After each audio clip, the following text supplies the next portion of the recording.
All right, everybody. Stocks by the numbers. Welcome back. I know a couple of people asked for an update on Fubo. In my opinion, there's really not much to update because we looked at it about 2 weeks ago, and of course, we have earnings coming up in about 2 weeks and change, set for May 3rd. But I guess we could take a quick look here. And in my opinion, I noticed a couple of things in the technicals, but also I did notice some potential red flags in the fundamentals themselves. So I understand as to why some people may be quote unquote like hating on Fubo right now. In my opinion, I think they're looking at the wrong things. And I still conservatively say, in my opinion, this is a $5 stock. And over the long run, if they do happen to become net income positive, as supposedly everyone's projecting in 2025, then in my opinion, we're going to be off to the races and we could potentially see $7 or $8 a share. I always say that in my opinion, I like to follow the revenue. I like to follow the growth of the company.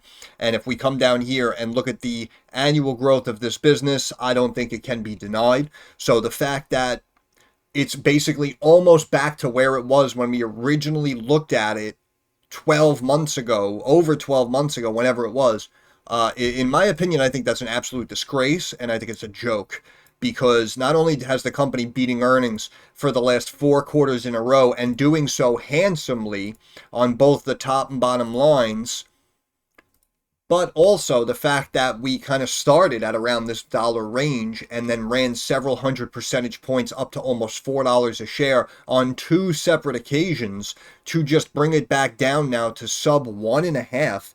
In my opinion, it's truly an absolute joke. It really, really is. And the one thing I wanted to show you here is, first of all, you can see that this high right here, top left of the screen, the O, the H, the L, the C, that's the open, the high, the low, the close. You can see the high, $1.31. We drop back down, earnings come out, we pop up. You can see the low on this candle, $1.35. So technically you can make the argument that we have a gap that we kind of have to fill maybe, which is 131. And if we zoom in here, you can see the bottom of this range right here is about 131. So as of late, the company, I drew out this resistance trend line here, connecting those tops. Thursday, April 11th, Wednesday, April 10th, just kind of cutting down across. And you can see that we bounced off that line and then we kind of stayed down, almost hitting the bottom trend line there. And now today we had some decent volume here right at the open, popping us up. And now we've come down and we're kind of now slightly below this trend line. So in my opinion, if it closes below the trend line, we could potentially continue to pull back and sell off a couple of cents. But in my opinion, if quote unquote gaps always fill, then personally, I would like to see it just come down immediately, fill that gap, and then start to bounce off of those lows, and then potentially even run even more going into the beginning of May, with a little momentum going into next upcoming earnings. Of course, again, the company beat earnings the last 4 quarters in a row. So in my opinion, I would probably be bullish on Fubo going into earnings. And also, even though some of these fundamentals, as I said, could be viewed as potential red flags, just remember, the subscribers have been growing like crazy. The revenue has been growing nicely. Everyone is now saying that they wish they got into live sports streaming years ago, which of course is what Fubo does. And also, just to remind you, you had Disney, Warner Brothers Discovery, and Fox all team up to go into the exact space that Fubo has been raging in. Okay? So that's why, in my opinion, those companies know that there's value there, and they know that there's value here in Fubo. And that's why, if you look at the lawsuit, again, I'm not an attorney, but in my opinion, I heavily lean towards Fubo on this one, because basically they were saying that they couldn't carry those channels, or they couldn't give Fubo the package that they wanted a couple of years ago. So now Fubo kind of went their own way. And again, people are signing up like crazy. The revenue's growing nicely. And now several years later, apparently those 3 companies are now teaming up to do the exact content that they said Fubo couldn't do. So that's kind of the gist of what I got from just a few articles that I read. Of course, we can only go off the information that we have. But again, in my opinion, I'm not an attorney, but in my opinion, based on what I'm seeing, I would definitely heavily lean more towards Fubo as opposed to those 3 other companies. But I will say this.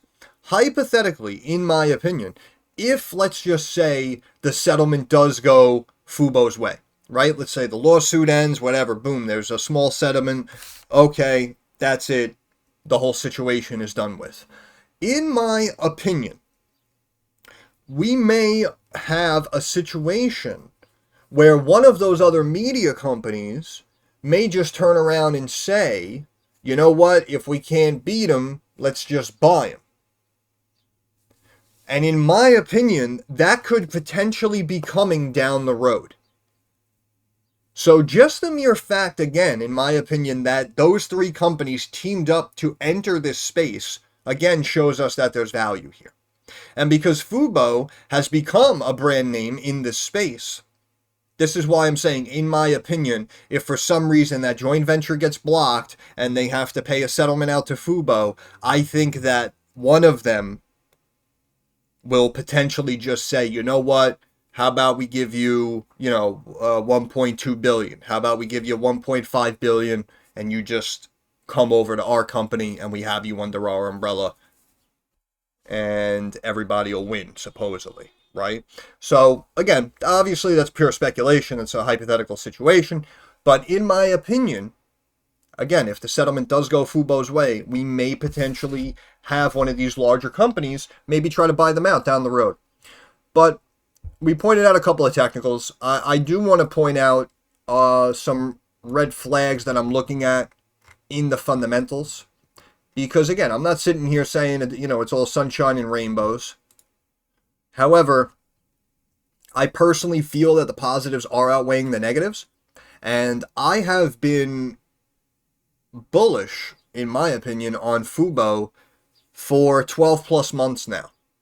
So whether we were down here in the ones, even when we ran up to 350, in my opinion, I thought the stock was actually going to keep going into the fours, and conservatively we were going to see maybe around $5 before we started to sell off. Obviously that did not happen.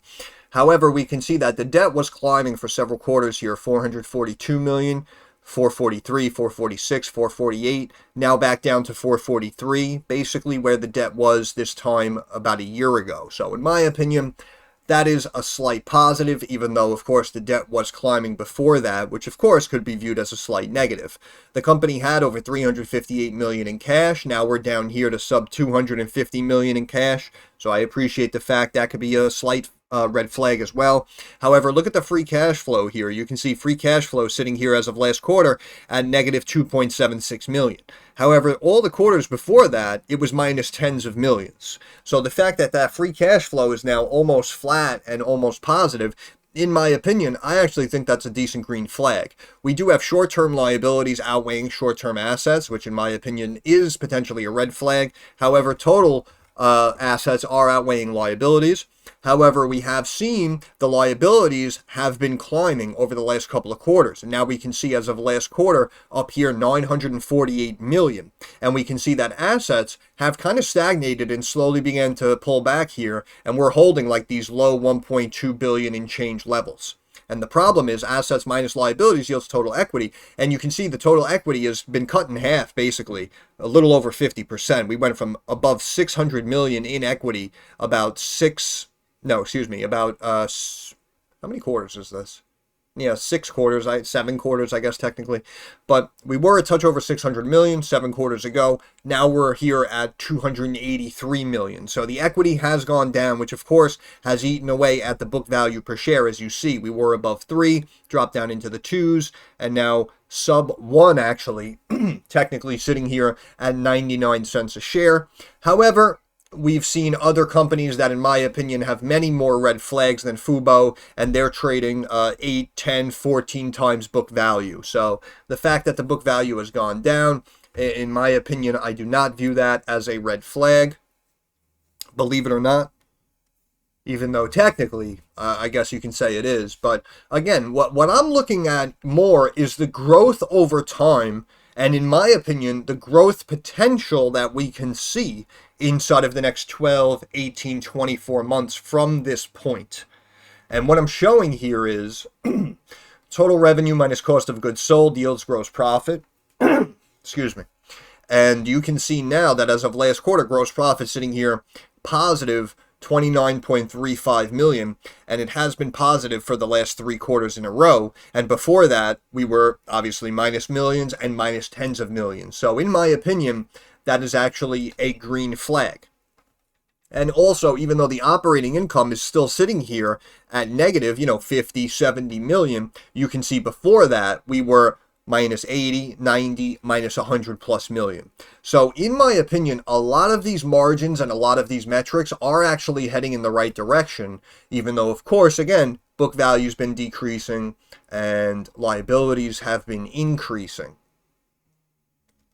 But we can see certain things like this, like the gross margin percentage. You can see, look, we were negative double digits and maintained negative single digits for several quarters. And then we turned positive over 4%, dropped down to about 3%. Now, as of last quarter, we're above 7%, right?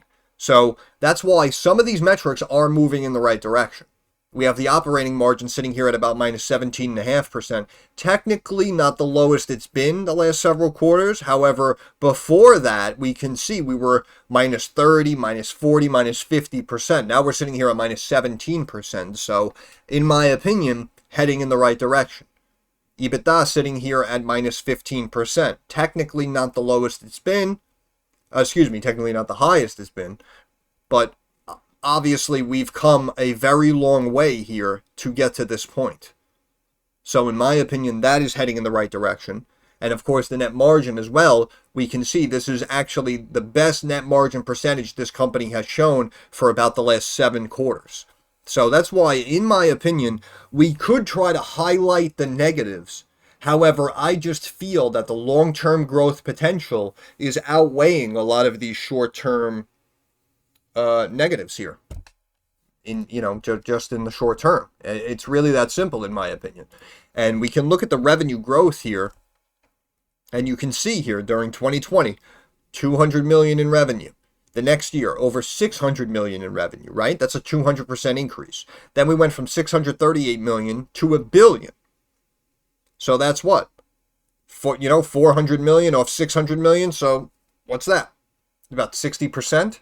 And then we go from 1 billion to 1.37 billion. So that's what? 37% growth year over year. I want you guys to ask other people in the comments section. Ask the business owners that sub up and watch this channel. Ask them if they're seeing 30, 40, 60% revenue growth year over year. And when they tell you they're not seeing anything close to that, then maybe you can, come back down to reality a little bit, and you can kind of understand as to why I'm saying, in my opinion, this massive sell-off is a drastic overreaction, in my opinion. And now we're also forecasting above 1.5 billion for 2024. Now, technically on the percentage side, that growth has now slowed. However, we know that the larger these numbers get, the smaller percentages still equate to, millions, tens of millions, hundreds of millions down the road as we start to hit the next level of these numbers here, going from hundreds of millions to billions plus.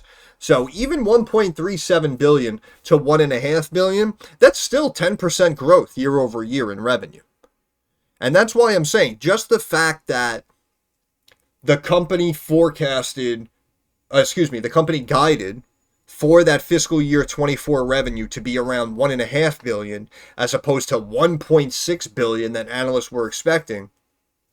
That is supposedly one of the main reasons as to why they've beaten this stock up and brought it down here back to the low ones. And again, I understand that technically is bad news and not good news. However, to completely erase all the gains that this company has made over the last 12 months after consistently beating earnings for 4 quarters in a row, just because they're saying now that 2024 they may be growing slightly slower than analysts previously anticipated. I mean, in my opinion, I have to say I think that is an absolute joke. I really do think that is an absolute joke. Now, I understand the company, again, has about 400 million in change of debt. So how about if we do this? 1.37 billion last year in revenue. Now we look at total equity currently right now at 283 million. So if we add that up, we're at about like 1.65 billion. Now we have 443 million in debt. So if we subtract that from yearly revenue plus equity, then you're left with about 1.2 billion in change, which in my opinion would be actually fair value, in my opinion, for this stock. And you can see the market cap here is a touch over 400 million, meaning that in my eyes, this stock is worth, fair value, is worth 200% more than the current market capitalization. 100% would bring us to 280 a share. Another 100% would bring us to about 420 a share, which is why I keep saying that, in my opinion, conservatively, I believe this is a $5 stock.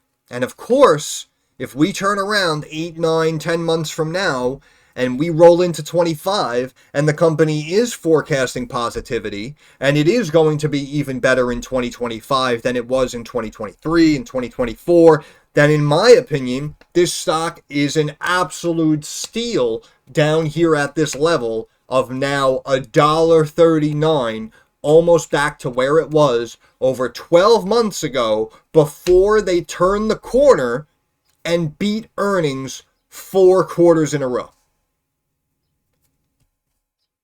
But again, that is just me. This is just my opinion. But this is why I say, again, conservatively, the stock should easily be 4 plus, if not $5 a share. I think that even when we had the first sell-off here, we run it up to 387, and then we drop it down 50% almost immediately. In my opinion, that was a joke. And obviously, I would have been buying like an animal. And you can see a couple of months later, you're basically back up to where you were. So anyone who bought that big dip sub $2 at this point made 100% return just inside of a couple of months, which is ridiculous. And now we have an even further drop and a sell-off taking place, which is why I'm saying if they want to bring it down, they want to beat it up, all right, no problem. Let's fill the gap at 131, and then let's bounce and start raging like an animal. That's just me, though. That's just my opinion. But let's switch over to stock charts quickly. I'll let you go. And we can see here on the daily, the RSI was down at about 30, and we had a little pop today, which may be why we were up like 6%, like right after the open, and had some nice little positivity, a little momentum taking place. Since then, we've kind of pulled back, but we can see the RSI on the daily sitting here at sub 32.5. So in my opinion, we may start to get momentum soon, which is why I'm saying we could potentially close below this resistance trend line here that we just popped above, and we could pull back to that 131 gap fill and then bounce from that level. In my opinion, that's what I'm personally looking for. But we can see it looked like we were about to cross to the downside on the MACD. Now we potentially flattened out, so we have to see over the next day or two if we do cross and potentially break even lower, or if we bounce back sometime soon. This support level here of $1.21, in my opinion, at $1.40, I think it is drastically too low. And it should be holding, realistically, in my opinion, should be holding like 240. Shouldn't be holding 140. But again, that's just me. But a pullback here to 121, in my opinion, that would really be drastic. But like I say, if I liked it at $2, $1.40, if they pulled it back to $1.20, I would like it even more, in my opinion. But we can see we have a pivot point right here at $1.47, and we can see the stock popped up to $1.48 and has technically rejected that level and is now sitting here at $1.38. So we could potentially keep dropping a couple of cents. And we have the RSI here now at a touch below 33, which is why I'm saying we could potentially see that pull back to that 131 level, fill that gap, bring the RSIs down to 30, sub 30, and then we can bounce from that gap fill, bounce off the oversold RSIs, and we can start to gain some momentum here over the next couple of weeks, and hopefully we can rally into those earnings, and hopefully, if everything goes according to plan, they will beat earnings again, reminding you that would be the 5th quarter in a row that they would beat earnings if they beat on May 3rd. That would be the 5th quarter in a row, right? But the stock is down. So that's why I'm saying, in my opinion, when it comes to situations like this, me personally, the way I personally look at it, in my opinion, I would be ignoring all of this nonsense that everyone is saying. I would be looking at the subscriber growth. I would be looking at the revenue growth. And also the fact that 3 larger companies had to team up together to now enter this space shows us that there is significant value here. That's what this is telling me. There is significant value here. But again, that's just me. That's just my opinion. But, you know, if we wake up a year, 2 years from now, and the stock's at like 7.5, you know, I hate to say I told you so. And again, I know it's not necessarily a very similar situation, but again, to remind you guys what happened with SoundHound, right? We saw that they were consistently signing new clients. SoftBank took a position. We found out Nvidia had a position. But more importantly, the revenue was growing. They were forecasting bigger and better things over the next 1 to 2 years. And again, they consistently signed new clients. And they're supposedly branching out into all different sectors now, not just the fast food industry. So that's why I said, in my opinion, don't worry if the stock goes from $2.20 to $1.60 or whatever the hell it was ranging from. None of that matters in the moment. What matters in the moment, in my opinion, is you accumulating shares and building a position. So again, in my opinion, me personally, when this stock was up here at the high 3s, I thought we were going to keep going here into the 4s and into the 5s. And if I liked it up at 3.5, I absolutely love it down here at sub 1.5. I think that Fubo right now is drastically on sale. And I'm sure there may be people in the comment section that disagree with me. And I appreciate where you're coming from. However, again, at this point, when we first found it, in my opinion, it was drastically undervalued here in the low 1s. They were projecting that they were supposedly about to find the bottom, form the U-turn, and rebound the entire business from this point. So I put my personal buy recommendation on Fubo at the low $1, and just a couple of months later, the stock was almost at $4. So that's why I'm saying, in my opinion, I would ignore all this noise. We potentially see the true, quote unquote, in my opinion, the true value of this situation that we had, and now we just completely tanked it. So that's why, again, in my opinion, I would focus more on the long-term growth, and I would personally ignore short-term sell-offs and volatility. But that's just me. But obviously, I'm curious to hear how you guys feel about this situation, because I'm sure some people may have jumped ship and feel like the company's a mess. They want no part of it. Other people may be viewing this as an opportunity. Maybe you first bought shares at 2.5. Now you could buy shares down at 1.5, right? So you may be viewing this as an opportunity, but I'm curious to hear how you guys feel about the situation. But in my opinion, I see much more growth in Fubo, and this lawsuit, again, me personally, I'm leaning towards Fubo's side. I think they have a strong case, and it's just going to be unfortunate, because if everyone's just waiting for that settlement and that lawsuit to conclude, and it does happen to go in Fubo's favor, and all of a sudden we shoot back up to $3.5, $4, it's really going to be a shame, because in my opinion, what that's really going to show us is that this entire sell-off was 110% unjustified. And it was basically handing you, free money and shares down at a deep, deep discount when everyone may potentially know that it's worth significantly more. But of course, we'll cross that bridge when we get to it. And I'll end it there. So once again, this is Stocks by the Numbers. Thanks for stopping by. If you have any questions, comments, or concerns, drop it down in the comments section. I'm usually very quick to reply. Thumbs up algorithm helps me get more eyes on the channel, right? And of course, subscribe to the channel. That is our handshake agreement. That is how you help me help you. But more importantly, moving forward, like I always say, I understand that these markets are rocky, they're volatile, they're very uncertain. So I want to wish all of you success. I hope everyone makes a couple of dollars. Thanks for stopping by. You guys take it easy.